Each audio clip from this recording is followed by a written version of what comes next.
Hey, welcome back to Adult Brain Audiobooks for this experimental live read. This is the final chapters of this book. I just got an interruption.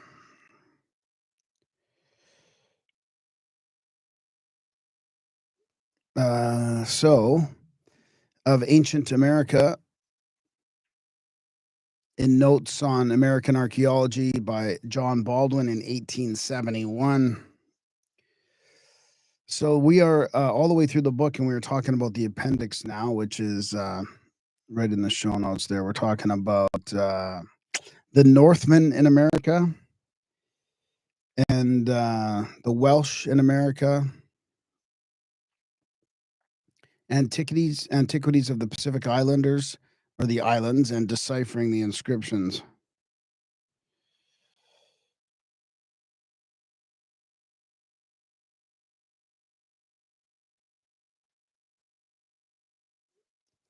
So this is rough. It's unedited. I'm just going to show you guys how we do this. I'm going to share my screen. If you want to see the rest of this book, which has been actually very fascinating book, go to the live tab and you'll see all the chapters all the way through.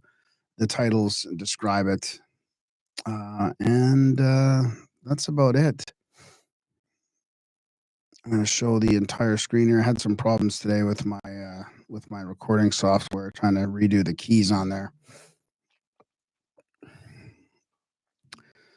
So this is pretty interesting how they were talking about the Northmen back then in the 1800s. Okay. Try. There's going to be a lot of pronunciation challenges in here, but we'll get through it.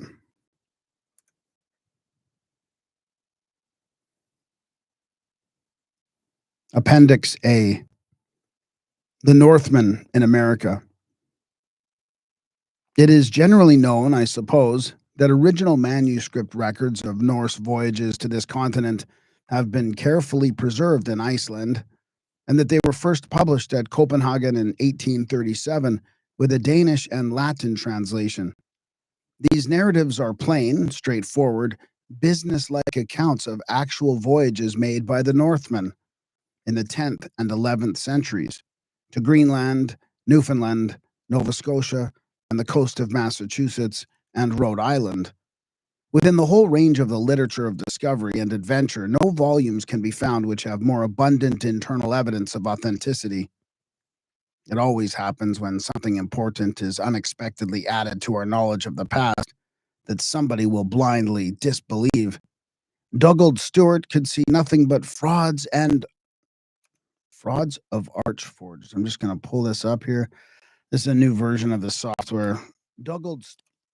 So far, I don't know what's going on here. This is too loud, maybe? Oh, yeah, playback levels at too loud.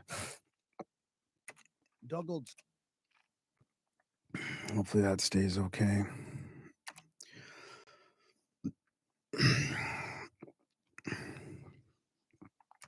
Dugald Stewart could see nothing but frauds of archforgers in what was added to our knowledge of ancient India when the Sanskrit language and literature were discovered. In the same way, here and there, a doubter has hesitated to accept the fact communicated by these Norse records. But with the evidence before us, we may as reasonably doubt any unquestioned fact of history which depends on similar testimony. Any account of these voyages should be prefaced by some notice of Iceland. Look on a map at the position of Iceland, and you will see at once that it should not be classed as a European island. It belongs to North America. It was, in fact, unknown to modern Europe until the year 18th. Whoops.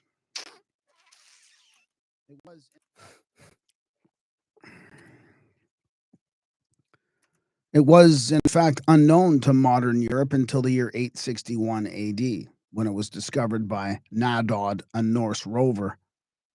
There is some reason to believe the Irish had previously sailed to this island, but no settlement was established in it previous to the year 875, when it was occupied by a colony of Norwegians under a chief named Ingolf.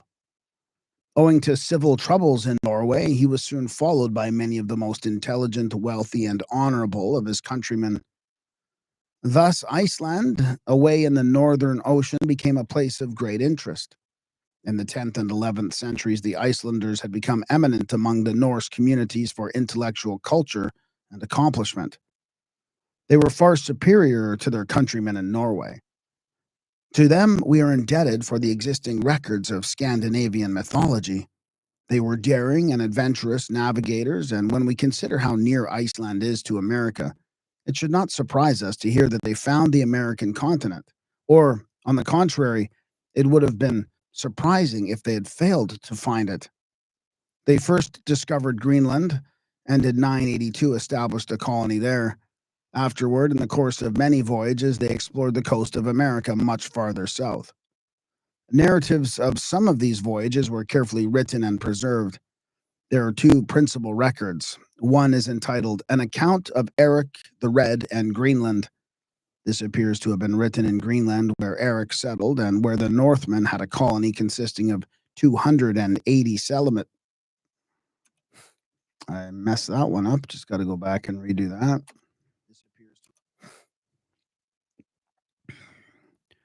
Check. This appears to have been written in Greenland, where Eric settled, and where the Northmen had a colony consisting of 280 settlements. The other record is an account of Thorfinn Karlsson.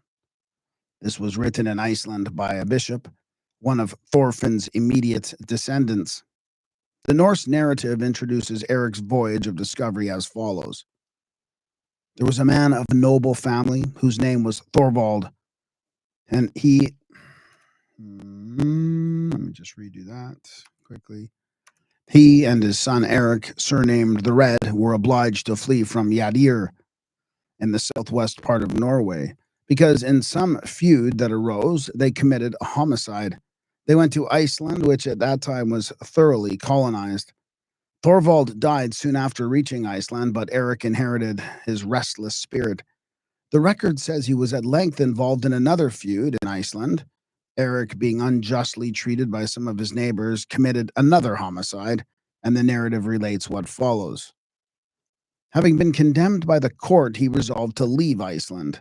His vessel being prepared and everything ready, Eric's partisans in the quarrel accompanied him some distance. He told them he had determined to quit Iceland and settle somewhere else, adding that he was going in search of the land Gunniborn. Hang on a sec.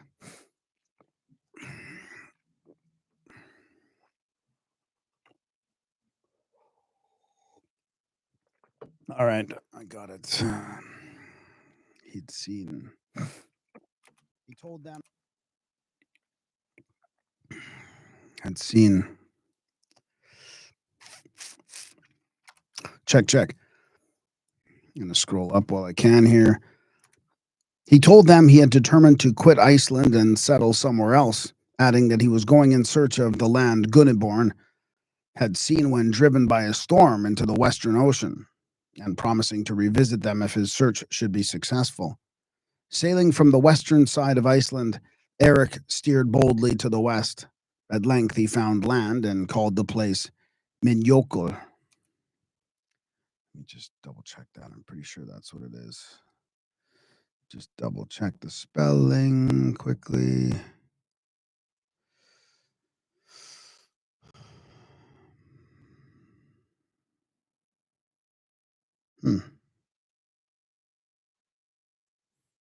Bjarni, Vinland.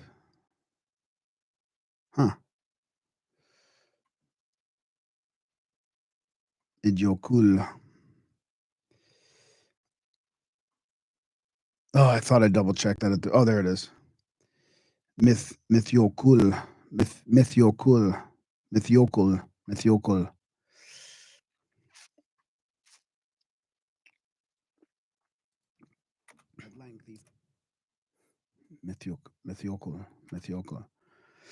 Check. At length he found land and called the place Mythjökull.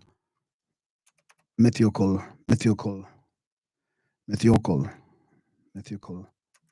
At length he found land and called the place Mythiokul. Then, coasting along the shore in a southerly direction, he sought to find a place more suitable for settlement. He spent the winter on a part of the coast which he named Eric's Island. A satisfactory situation for his colony was found, and he remained there 2 years. On returning to Iceland, he called the discovery. Check. On returning to Iceland, he called the discovered country Greenland, saying to his confidential friends, "A name so inviting will induce men to emigrate thither."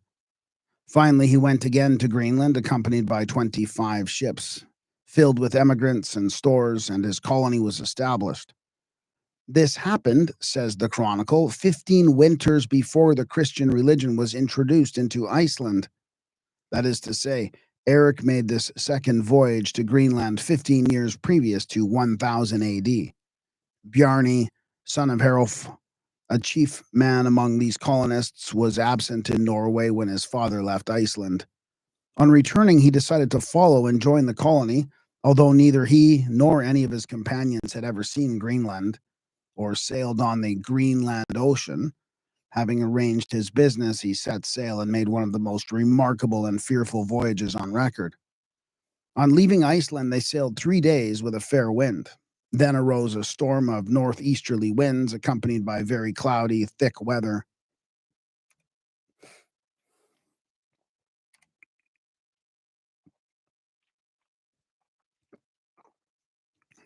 Excuse me. They were driven before this storm for many days, they knew not whither. At length the weather cleared and they could see the sky. Then they sailed west another day and saw land different from that they had previously known.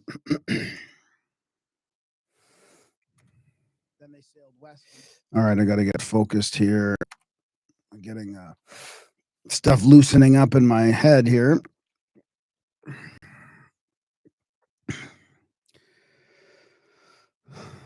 Let's see here. Then they sailed west another day and saw land different from any they had previously known, for it was not mountainous. In reply to the anxious sailors, Bjarni said this could not be Greenland. They put the ship about and steered in a northeasterly direction 2 days more. Again they saw land which was low and level. Bjarni thought this could not be Greenland. For 3 days more they sailed in the same direction and came to a land that was mountainous and covered with ice. This proved to be an island around which they sailed. Steering toward the north, they sailed 4 days and again discovered land, which Bjarni thought was Greenland, and so it proved. They were on the southern coast near the new settlement. It is manifest that the first land Bjarni saw was either Nantucket or Cape Cod. The next was Nova Scotia, around Cape Sable, and the island around which they coasted was Newfoundland. This voyage was made 507 years earlier than the first voyage of Columbus. Bjarni's report of his discoveries was heard with great interest and caused much speculation. But the settlers in Greenland were too busy making their new homes to undertake voyages in that direction immediately. 14 years later, Leif, a son of Eric the Red, being in Norway, was incited to fit out an expedition to go in search of the strange lands Bjarni had seen. On returning to Greenland, he had an interview with Bjarni and bought his ship, which he fitted out and manned.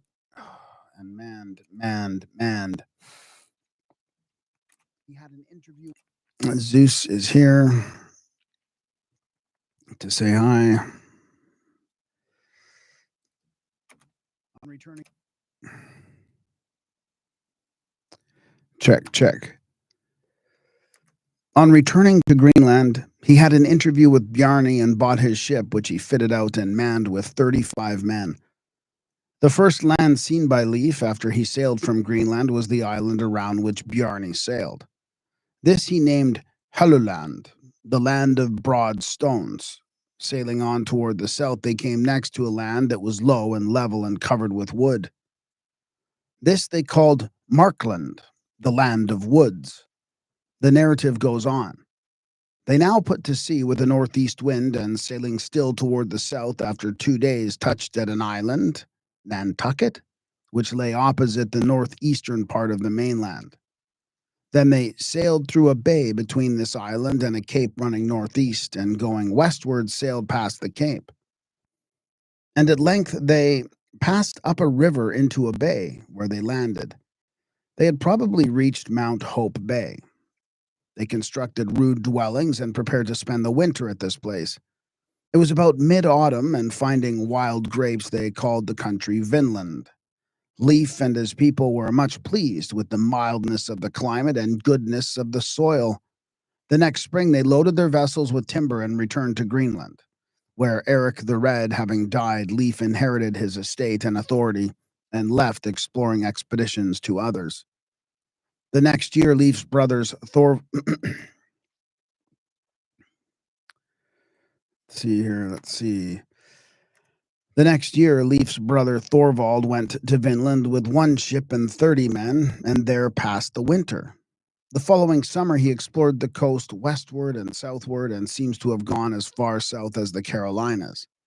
In the autumn, they returned to Vinland, where they passed another winter. The next summer, they coasted around Cape Cod toward Boston Harbor. And getting around on Cape Cod, they called it Kjell,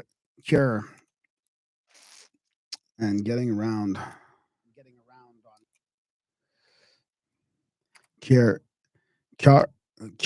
on Carlness.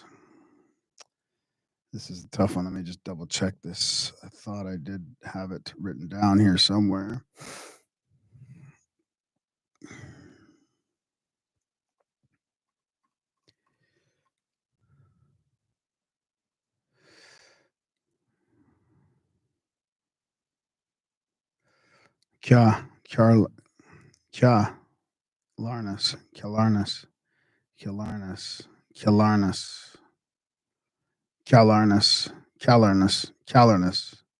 Callarness.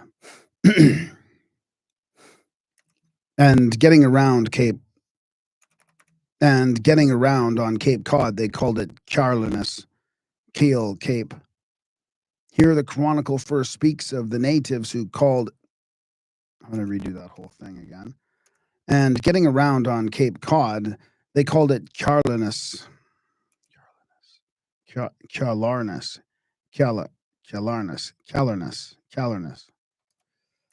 And getting around on Cape Cod, getting aground. And getting aground on Cape Cod, they called it Charlinus, Keel Cape. Here the chronicle first speaks of the natives, whom it calls Skraelings. It says, they perceived on the sandy shore of the bay 3 small elevations. On going to them, they found 3 boats made of skins, and under each boat 3 men. They seized all the men but one, who was so nimble as to escape with his boat. And they killed all those whom they had taken. The doctrine of natural enemies was more current among the old Northmen than that of human brotherhood. A retribution followed swiftly. They were presently attacked by a swarm of natives in boats.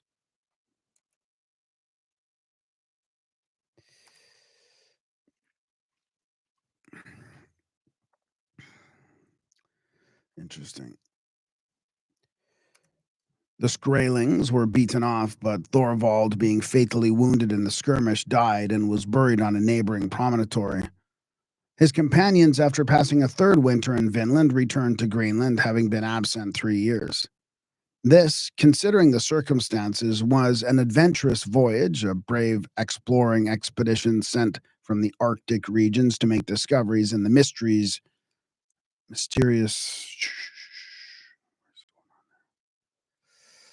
Well, this isn't good. I've got a new version of this software, and it's not working.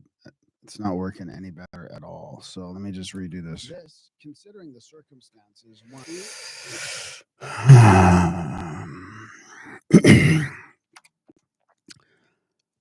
This, considering the circumstances, was an adventurous voyage, a brave exploring expedition sent from the Arctic regions to make discoveries in the mysterious world at the south. On reading the narrative, one longs for that more ample account of the voyage which would have been given if Thorvald himself had lived to return. The account of Eric the Red and Greenland tells of an expedition planned by Eric's son, his youngest son, Thorstein.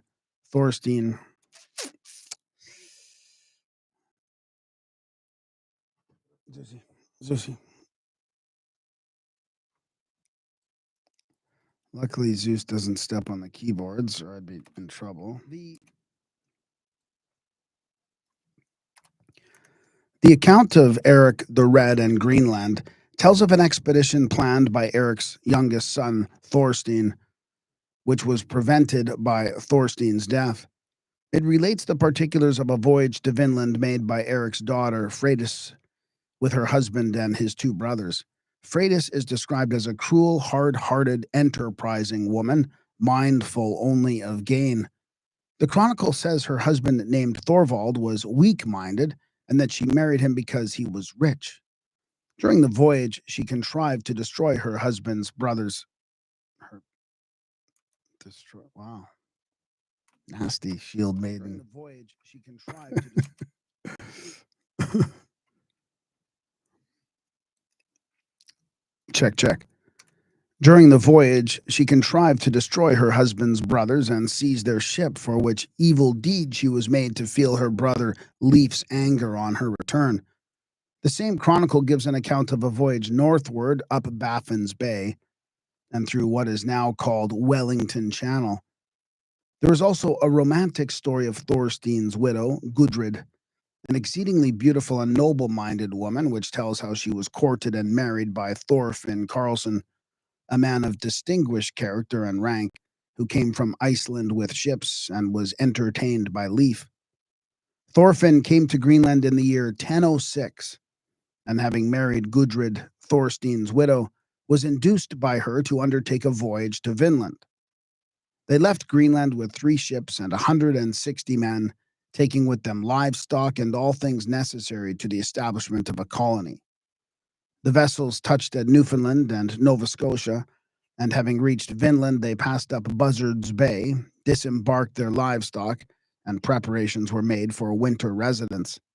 Here they passed the winter, and here Gudrid gave birth to a son who lived and grew to manhood, and among whose lineal descendants was Thorvaldsson, the Danish sculptor. The winter was severe. Their provisions began to fail, and they were threatened with famine.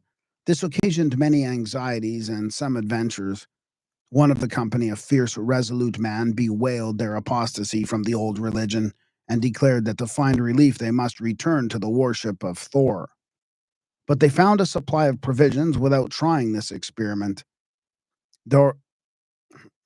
Stop there quickly.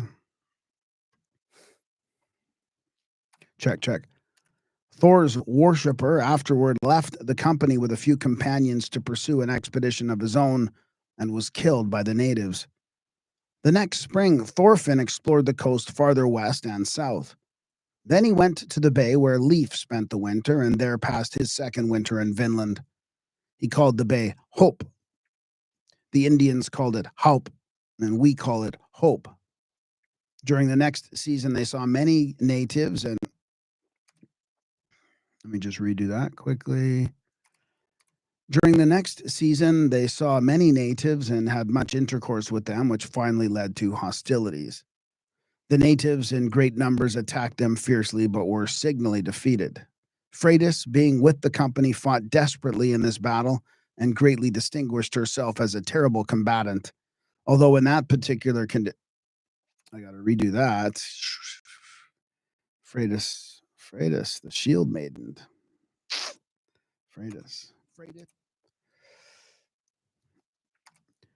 Freydis, being with the company, fought desperately in this battle and greatly distinguished herself as a terrible combatant, although in that peculiar condition which does not specially qualify a woman for such exploits.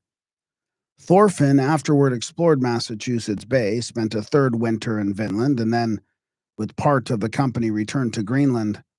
He finally went back to his home in Iceland and there remained during the rest of his life.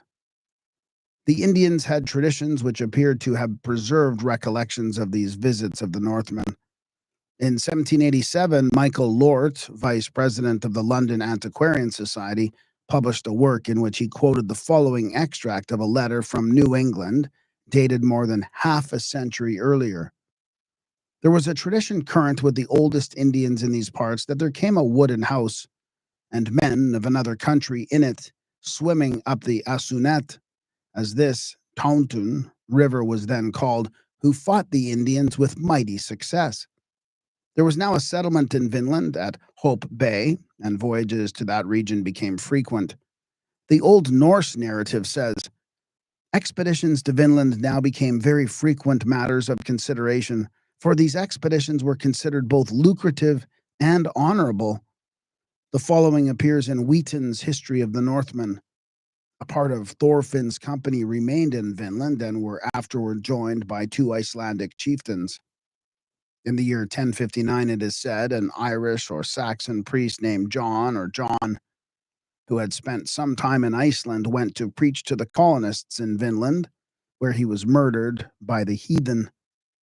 The following is from the introduction to Henderson's Iceland. In the year 1121, Eric, Bishop of Greenland, made a voyage to Vinland. Thus it appears to be an authenticated fact that the Northmen had a settlement or settlements in New England 600 years previous to the arrival of English settlers. It is probable that their Vinland settlements consisted chiefly of trading and lumbering establishments. The first explorers loaded their vessels with timber when ready to return to Greenland, where the lack of timber was so great that the settlers found it necessary to use stone for building material. The Vinland timber trade became naturally an important business, but neither Greenland nor Iceland could furnish emigrants to occupy the country. Traces of the Old Norse settlements in Greenland are still visible in the ruins of stone buildings. Near the Bay of Igalito,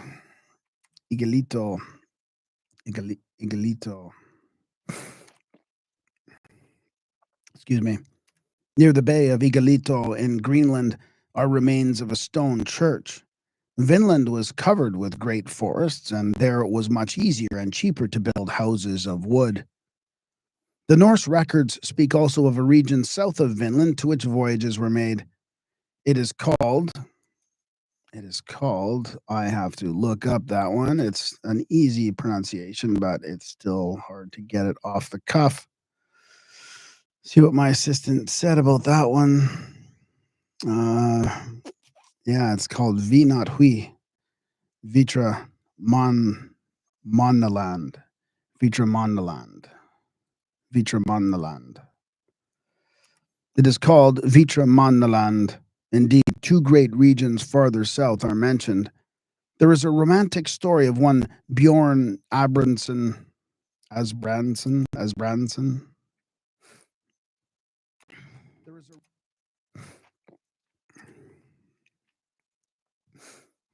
Just take a quick drink.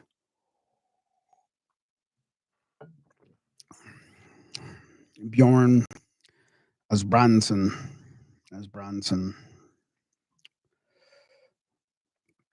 Here we go. Check. Let me scroll up while I'm stopping. This is longer than I expected. There is a romantic story of one Bjorn Asbrandsson. There is a romantic story of one Bjorn Asbrandsson, a noble Icelander, who, being crossed in his matrimonial desires, went away toward Vinland, but his vessel was driven much farther south by a storm. Vitra Manaland. Check. Nothing was heard of him until part of the crew of a Norse vessel on a voyage to Vitra Manaland were captured by the natives, among whom Bjorn was living as a chief. He discovered an old acquaintance. He discovered an old acquaintance among the prisoners whom he found means to release. He talked freely with his old friend of the past and of Iceland, but would not leave his savage friends. How little we know of what has been in the past ages, notwithstanding our many volumes of history. We listen attentively to what gets a wide and brilliant publication and either fail to hear or doubt everything else. If these Norse adventurers had sailed from England or Spain, those countries being what they were in the time of Columbus, their colonies would not have failed through lack of men and means to support and extend them, and the story of their discoveries would have been told in every language and community of the civilized world. But the little communities in Iceland and Greenland were very different from rich and powerful nations. Instead of being in direct communication with the great movements of human life in Europe, recorded in what we read as history, they were far off in the Northern Ocean and out of Norway, almost unknown to Europe. Afterward, when the name and discoveries of Columbus had taken control of thought and imagination, it became difficult for even intelligent men with the Old Norse records before them to see the claims of the Northmen.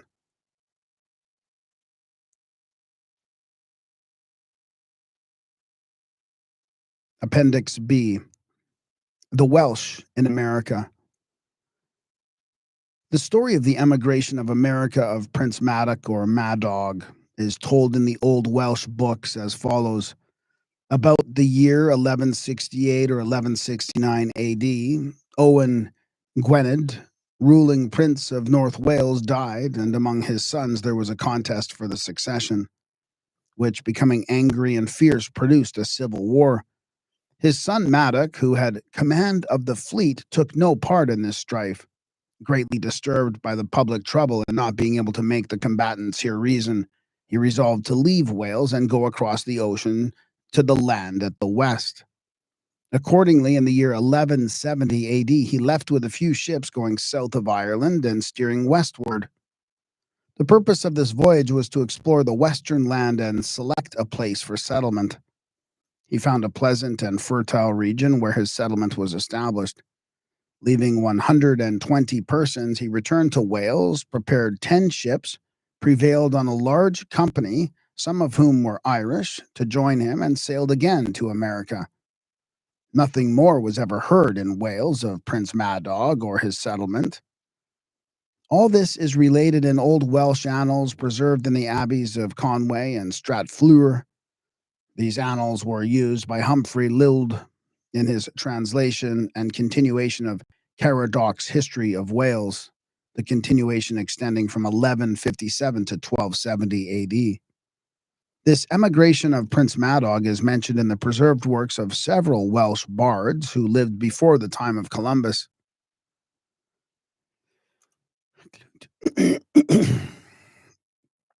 Check. It is mentioned by Hakluyt, who had his account of it from writings of the bard Guten Owen. As the Northmen had been in New England for 100 As the Northmen had been in New England over 150 years when Prince Madog went forth to select a place for his settlement, he knew very well there was a continent on the other side of the Atlantic, for he had knowledge of their voyages to America, and knowledge of them was also prevalent in Ireland. His emigration took place when Henry II was King of England, but in that age the English knew little or nothing of Welsh affairs in such a way as to connect them with the English history very closely. It is supposed that Madog settled somewhere in the Carolinas, and that his colony, unsupported by new arrivals from Europe, had cut off from the communicated. Cut off. What does that say there? Cut off. And cut off from communicated with that side of the ocean, and cut off from communication, I guess. And that his colony. I guess I'll just redo that whole sentence. This is fascinating. I didn't realize that this myth about the Welsh coming over. Communication with that side of the ocean became weak, and after being much reduced, was destroyed. Okay, let's see. It is supposed that Madog settled somewhere in the Carolinas, and that his colony, unsupported by new arrivals from Europe and cut off from communication with that side of the ocean, became weak, and after being much reduced, was destroyed or absorbed by some powerful tribe of Indians. In our colony times and later, there was no lack of reports that relies of Madog's Welshmen. That relics, that relics, relies. See, the E's and C's in this typewriter are mixed up.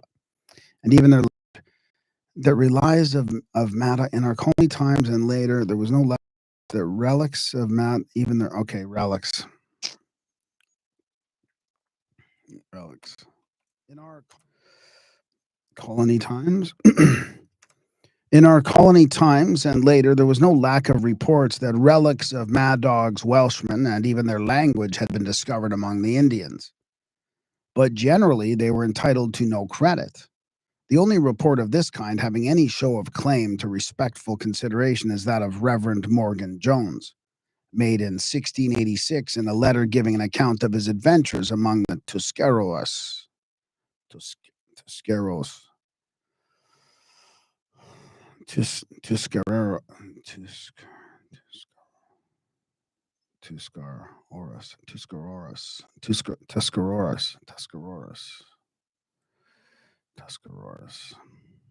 Made in 1686. Got to redo that one too. Let's redo this one. This is Raw and Rough. The only Tuscaroras.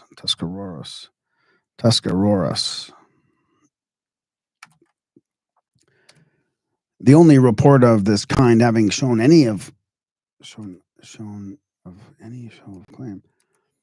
The only report of this kind having any show of claim to respectful consideration is that of Reverend Morgan Jones, made in 18. All right, time to change it up. Check.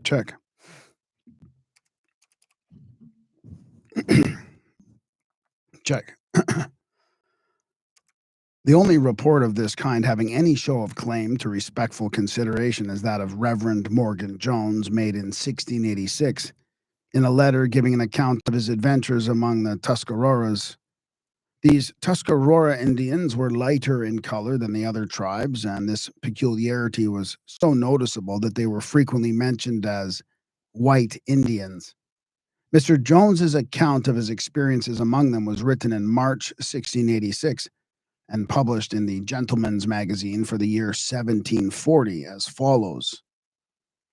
Reverend Morgan Jones's statement. These presents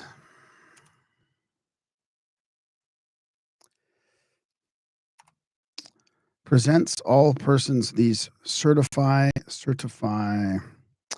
these presents certify all persons whatever. These presents certify all persons whatever that in the year 1660, being an inhabitant of Virginia and chaplain to Major General Bennett of Mansoman County, the said Major General Bennett and Sir William Berkeley sent 2 ships to Port Royal, now called South Carolina, which is 60 leagues southward of Cape Fair, and I was sent therewith to be their minister. Upon the 8th of April, we set out from Virginia and arrived at the harbor's mouth of Port Royal the 19th of the same month, where we waited for the rest of the fleet that was to sail from Barbados and Bermuda with one Mr. West, who was to be deputy governor of said place. As soon as the fleet came in, the smallest vessels that were with us sailed up the river to a place called the Oyster Point. There I continued about 8 months, all which time being almost starved for want of provisions. I and 5 more traveled through the wilderness till we came to the Tuscarora country. There the Tuscarora Indians took us prisoners because we told them that we were bound to Roanoke. That night they carried us to their town and shut us up close, to our no small dread. The next day they entered into a consultation about us, and after it was over, their interpreter told us that we must prepare ourselves to die next morning, whereupon, being very much dejected, I spoke to this effect in the British Welsh tongue. Have I escaped so many dangers I must now be knocked on the head like a dog? Then presently came an Indian to me, which afterward appeared to be a war captain belonging to the Sakem of the dogs, whose original I must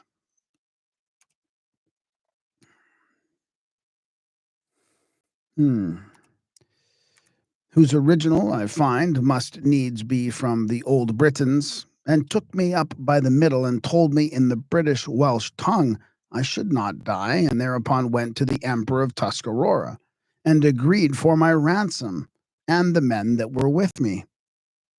They, the dogs, then welcomed us to their town, and entertained us very civilly and cordially 4 months, during which time I had the opportunity of conversing with them familiarly in the British Welsh language, and did preach to them in the same language 3 times a week. And they would confer with me about anything that was difficult therein, and at our departure they abundantly supplied us with whatever was necessary to our support and well-being. They are settled upon Pontigo River, not far from Cape Atros. This is a brief recital of my travels among the Dog Indians. Morgan Jones, the son of Joan Jones. Morgan Jones, the son of John Jones of Bassetag near Newport in the county of Monmouth. I am ready to conduct any Welshman or others to the country. Excuse me. I am ready to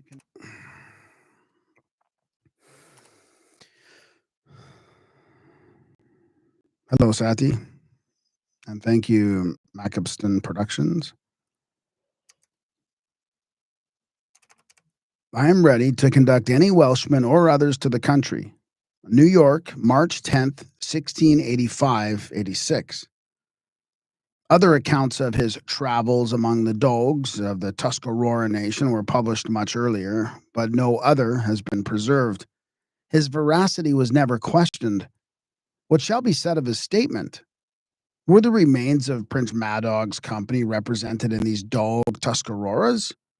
He is very explicit in regard to the matter of language, and it is not easy to see how he could be mistaken. They understood his Welsh, not without needing explanation of some things difficult therein. He was able to converse with them and preach to them in Welsh, and yet, if he got an explanation of the existence of the Welsh language among these dogs, or sought to know anything in regard to their traditional history, he omits entirely to say so. Without meaning to doubt his veracity, one feels skeptical and desires a more intelligent and complete account of these travels.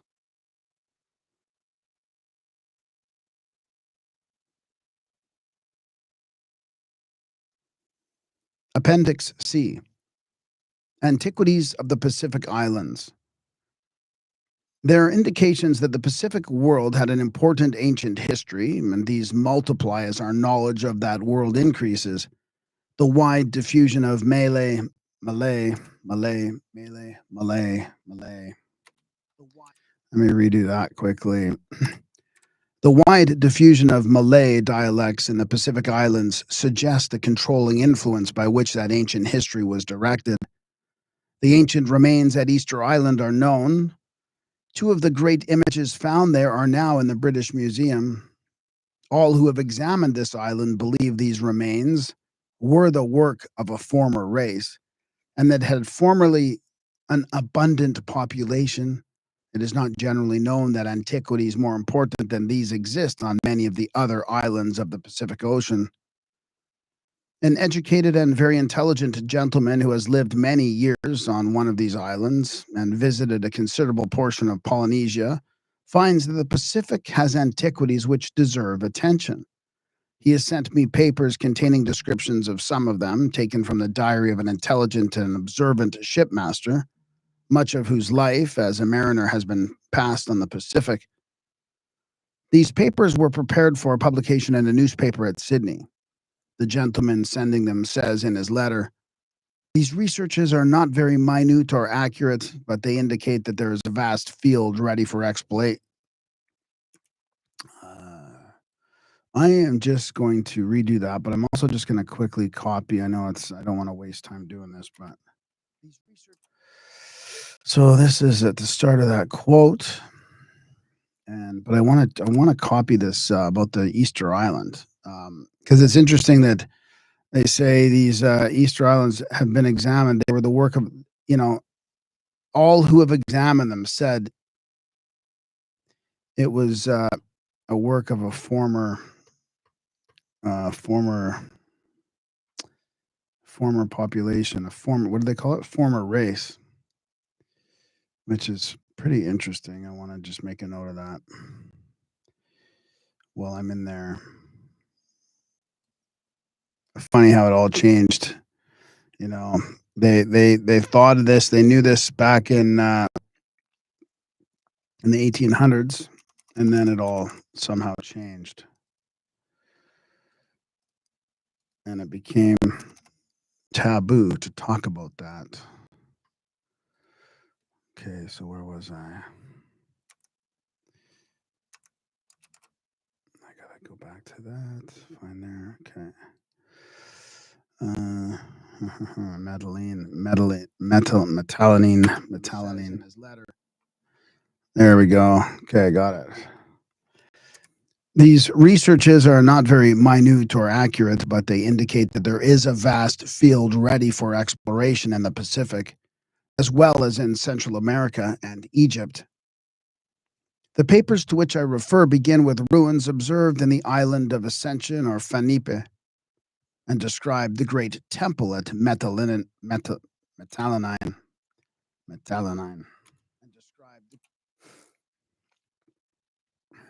Got to redo that quickly.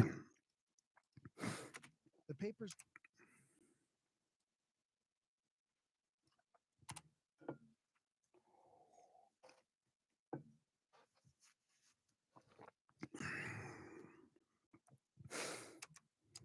Check.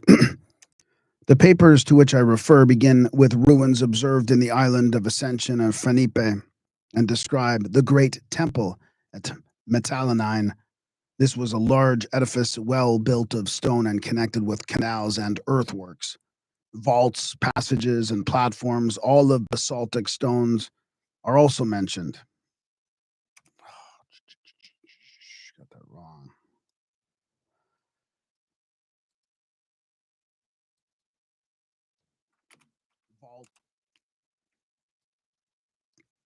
Check.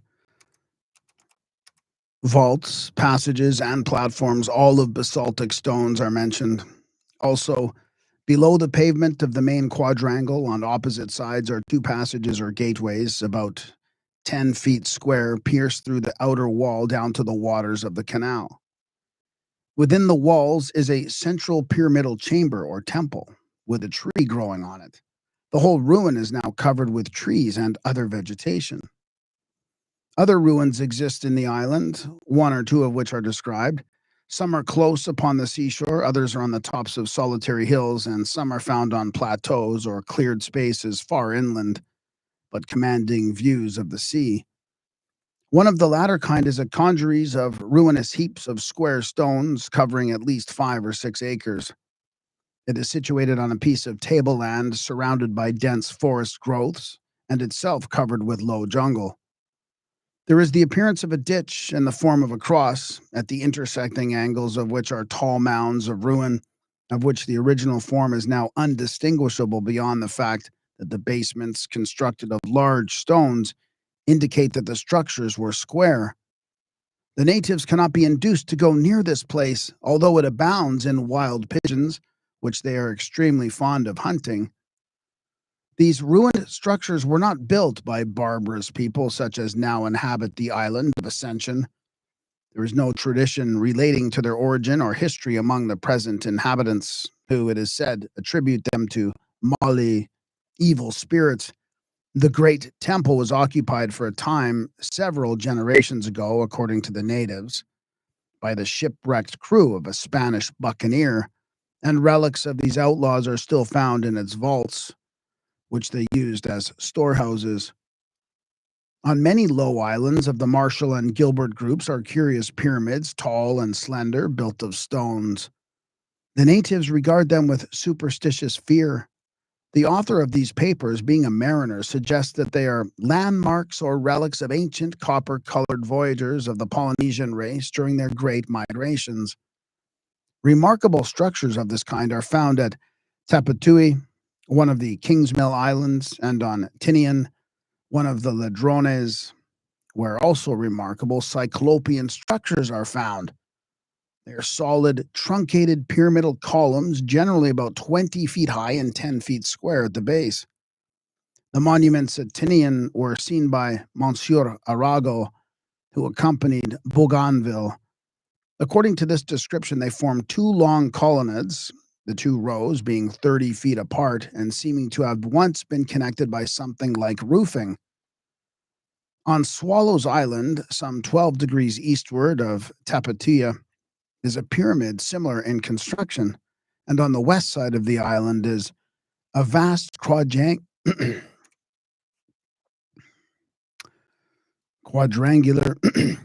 a vast quadrangular enclosure of stone containing several mounds or probably edifices of some kind, of which the form and contents are not known by reason of there being a vast quadrangular enclosure of stone containing several mounds or probably edifices of some kind, of which the form and contents are not known by reason of their being buried under drift sand and guano.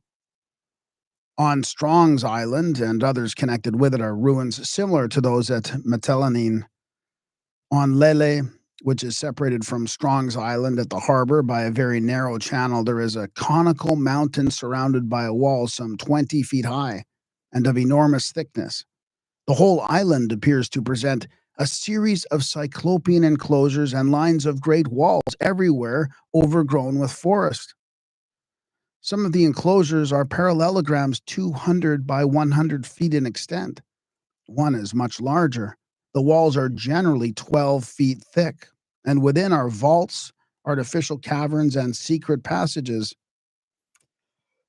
Wow, I gotta take notes on this one, where these islands are. Holy, I don't think people are talking about these right now in the Pacific.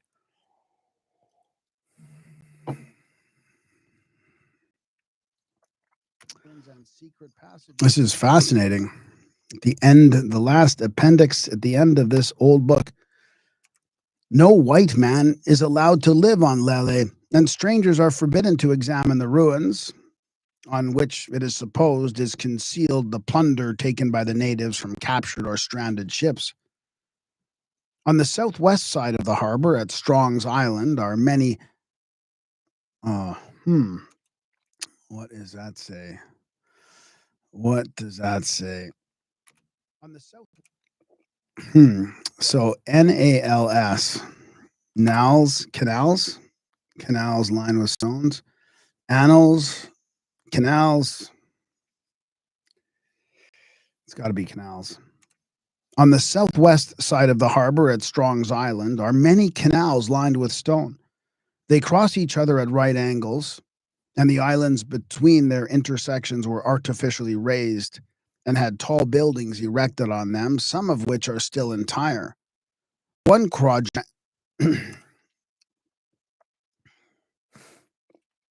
Excuse me.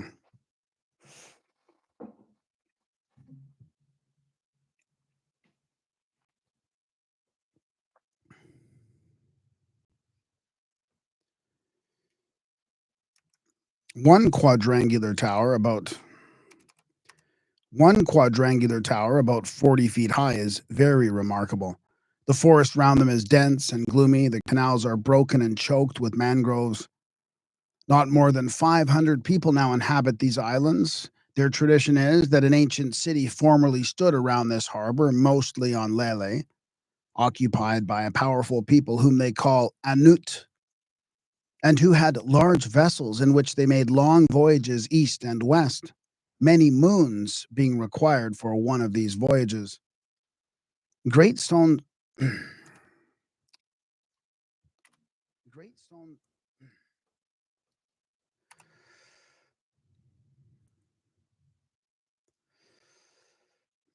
Just give me one sec here.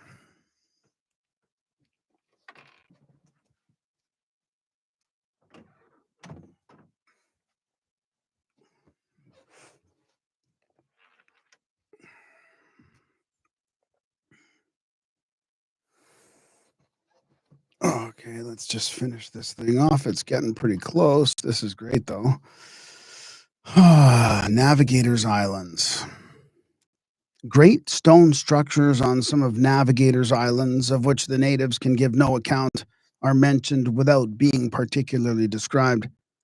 Some account is given of one remarkable structure.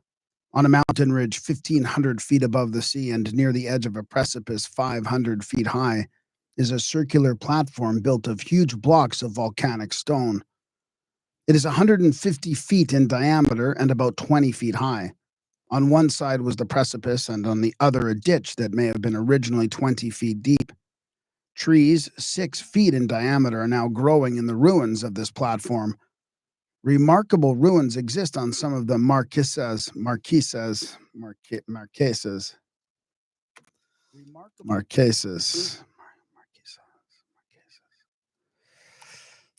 Remarkable ruins exist on some of the Marquesas Islands, but they have not been clearly described.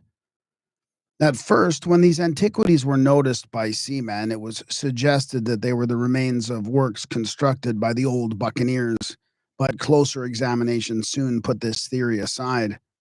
Neither the buccaneers nor any other people from Europe would have constructed such works, and besides, it is manifest that they were ruins before any crew of buccaneers sailed on the Pacific.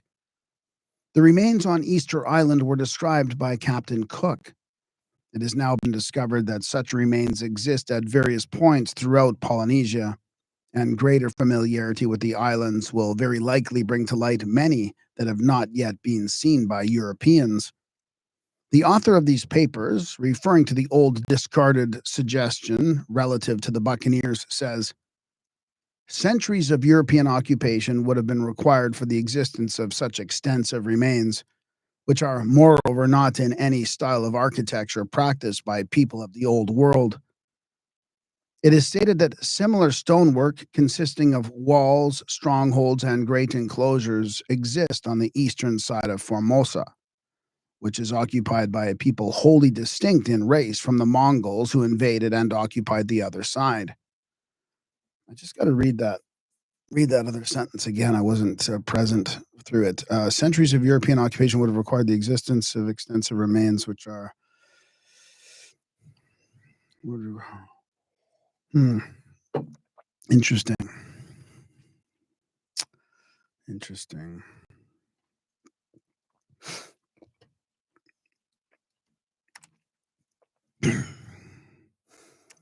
The influence to which these ancient works are due seems to have pervaded Polynesia and the Marquesas. The influence to which these ancient works are due seems to have pervaded Polynesia from the Marquesas Islands to the east, to the Ladrone and Carolina Islands at the west, and what is said of the present inhabitants of Ascension Island might have a wider application, namely, they create on the mind of a stranger the impression of a people who have degenerated from something higher and better. At a few points in Polynesia, a small portion of the people show Mongol traits. Dark colored people, evidently of the Papuan variety, somewhat mixed with the brown race, it may be, are found at various points in larger numbers. But the great body of the Polynesians are a brown race, established at a very remote period, perhaps, by a mixture of the Papuans with the Malays. Now, take into consideration the former existence of a great Malayan empire, the wide distribution of Malay dialects on the Pacific, and the various indications that there were formerly in Polynesia something higher and better in the condition of the people. And the ancient history indicated by these ruins will not seem mysterious, nor shall we feel constrained to treat as incredible the Central American and Peruvian traditions that anciently strangers came from the Pacific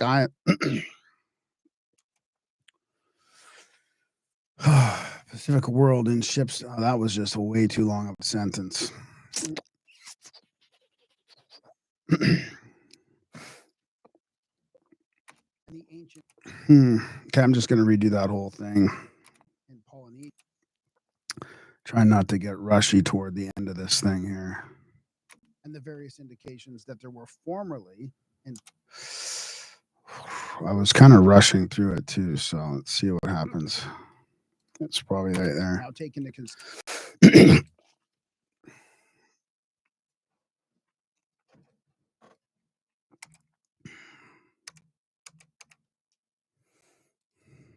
Pacific Island that anciently strangers came from the Pacific Island.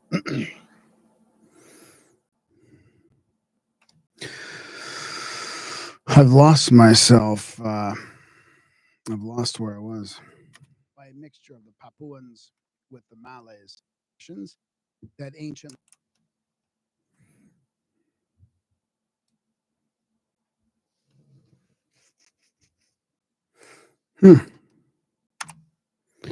Interesting. Okay, here we go. Now take into consideration the former existence of a great Malayan empire, the wide distribution of Malay. Oh boy, this is gonna be tough. Now take into consideration the former existence of a great Malayan empire, the wide distribution of Malay dialects on the Pacific, and the various indications that there was formerly in Polynesia something higher and better in the condition of the people, and the ancient history indicated by these ruins will not seem mysterious, nor shall we feel constrained to treat as incredible the Central American and Peruvian traditions that anciently strangers came from the Pacific world in ships to the west coast of America for commercial intercourse with the civilized countries existing here. Ruins similar in character are found in the Sandwich Islands, but here the masonry is occasionally superior to that found elsewhere. A gentleman interested in archaeological inquiries gives the following.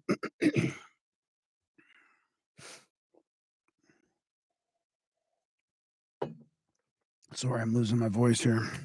A gentleman. Check. A gentleman interested in archaeological inquiries gives the following account of a Hawaiian ruin which he visited in the interior about 30 miles from Hilo. He says he went with several companions to the hill of Kuki, which he described as follows. The hill is so regular in its outline that it appears like a work of art, a giant effort of the Mound Builders. Its general form resembles very much the pyramid of Cholulu in Mexico, and from this fact I felt a great interest in climbing it. We proceeded, Conway, Eldhart, Kaiser, and I, on the foot up the grassy slope of the hill. Not on the foot, on foot.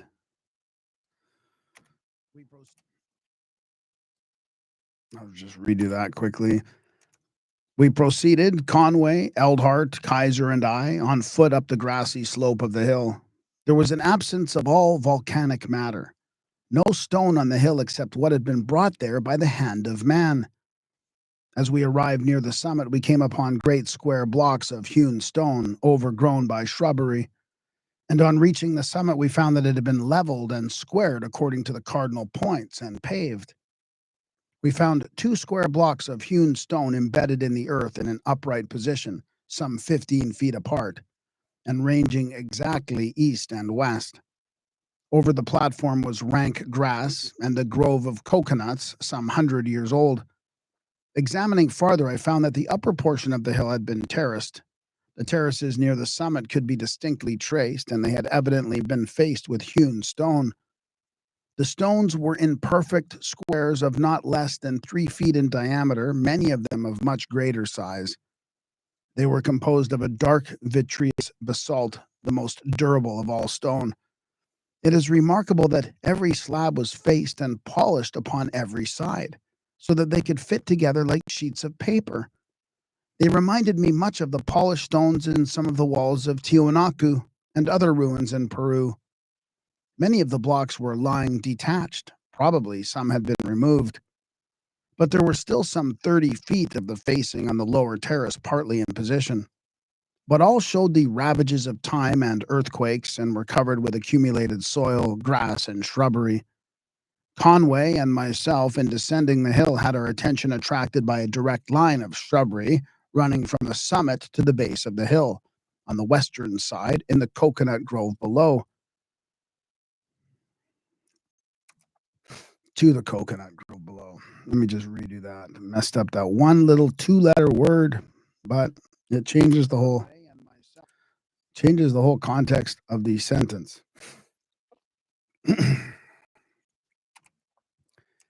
Conway and myself, in descending the hill, had our attention attracted by a direct line of shrubbery running from the summit to the base of the hill, on the western side, to the coconut grove below.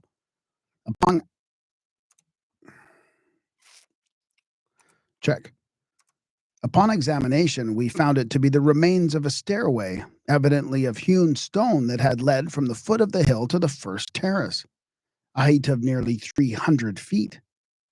Within this stairway, near the base, we found a coconut tree growing more than 200 years old, the roots pressing out the rocks. The site for a temple is grand and imposing, and the view extensive, sweeping the ocean, the mountains, and the great lava plain of Puna. It was also excellent in a military point of view as a lookout. From the summit, it appears as an ancient green island, around which had surged and rolled a sea of lava. And so it evidently has been. By whom and when this was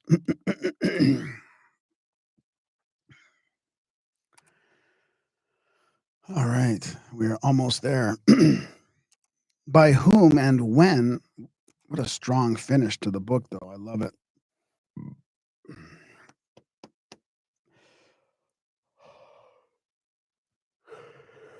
Okay. Okay. Focus.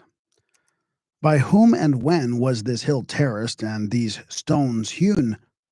There is a mystery hanging around this hill which exists nowhere else in the Sandwich Islands. The other structures so numerously scattered over the group are made of rough stone. There is no attempt at a terrace. There is no flight of steps leading to them. There is no hewn or polished stone, nor is there any evidence of the same architectural skill evinced. They are the oldest ruins yet discovered and were evidently erected by a people considerably advanced in arts, acquainted with the use of metallic instruments, the cardinal points, and some mathematical knowledge. Were they the ancestors of the present Hawaiians or of a different race that has passed away? He inquired of the oldest natives concerning the history of this ruin, but they could only give vague and confused traditions in regard to it, and these were contradictory. The only point on which they agreed was that it had never been used within the memory of man. They also said that there was another old structure of the same kind in Kona, whose history is lost. The language of the Sandwich Islands is so manifestly a dialect of the Malayan. The language of the Sandwich Islands is so manifestly a dialect of the Malayan tongue that the influence of the Malays,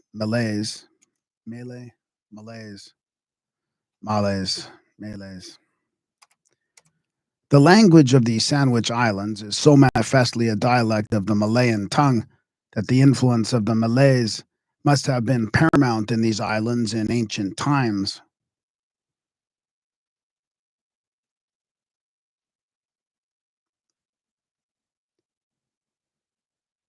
Appendix D. Deciphering the Inscriptions. In the Actes de la Société Philologique, Paris, for March 1870, Monsieur H. de Charency,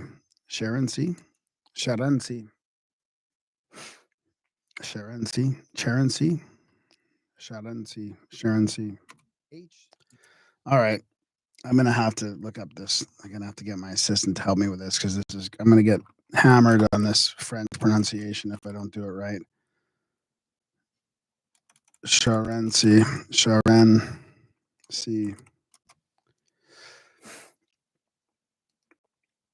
My cat's looking at me like I'm crazy. Monsieur.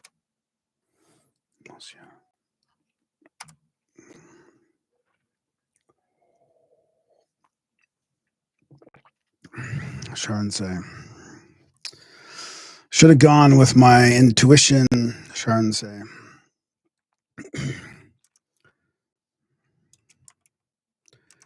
Monsieur H. de Charency gives some particulars of his attempt to decipher fragments of one or two very brief descriptions on the bas relief of the cross at Palenque.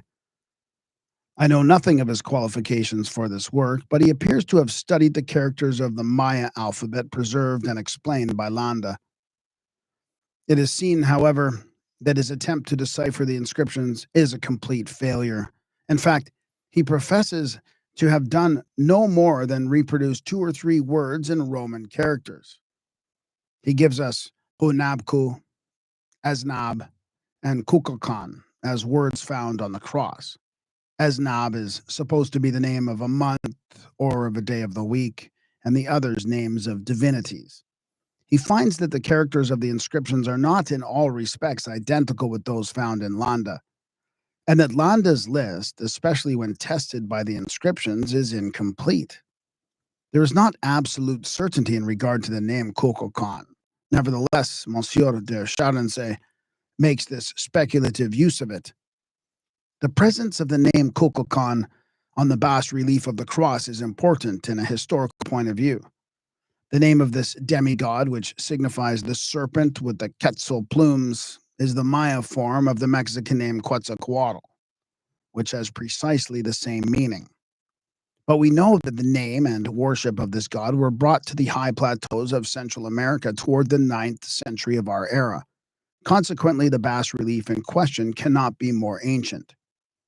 This assumes that the worship of Kukulkan was never heard of by the Mayas until the Aztecs arrived in Mexico, an assumption for which there is no warrant and which proceeds in utter disregard of facts. It was the Aztecs who had never heard of Kukulkan, or at least had not adopted his worship previous to this time. The Aztecs, when they settled in Ahuanuac,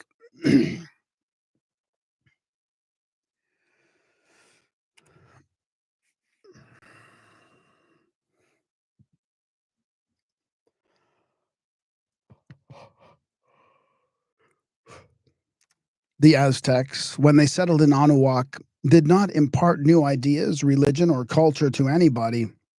On the contrary, they received much from the civilization of their new neighbors, which was more advanced than their own.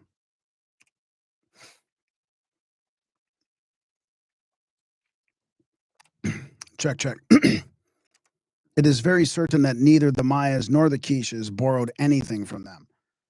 We need not go back so far as the 9th century to find the time when the Aztecs adopted, or at least organized in Mexico, the worship of Kukulkan, whose name they transformed into Quetzalcoatl. His worship did not begin with them. They did not introduce it. They found it in the country as a very ancient worship and adopted their form of it from the people who yielded to their sway. If Monsieur de Charensay will inquire with a little more care, he will discover that Kukulkan was one of the very oldest personages in Central American mythology, as Khan was one of the oldest in that of Peru. Kukulkan, sometimes as Zamna, was associated with almost everything in civilization.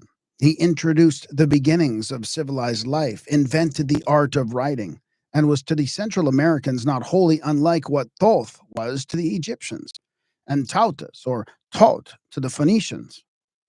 If the bas relief of the cross at Palenque were half as old as his worship in Central America, it would be far more ancient than anyone has supposed. The end. Well, that's it. Oops. I should probably just not talk for a bit until I finish this. And that's it. Thanks for joining me, Sati, again. And yeah, this will be out in a edited, mastered version on Audible and Spotify, and probably on this channel too. It's a way better book than I expected it to be. Pretty interesting. I'm gonna look at copy out some of these appendices too, because I'm gonna show some friends about all this. And I'll just stop sharing quickly. There you have it. I'll probably just do some more of these for the hell of it because I can, and it doesn't really take too much out of my process. Yeah, well, hopefully we'll see you again, and help share the channel and like it and subscribe and all that. Looks like I have a bruise on my face there. So you can support what we do. We don't have jobs anymore. This is what I do for a living. So hopefully it's going to work. Thanks for watching. Love you and see you again.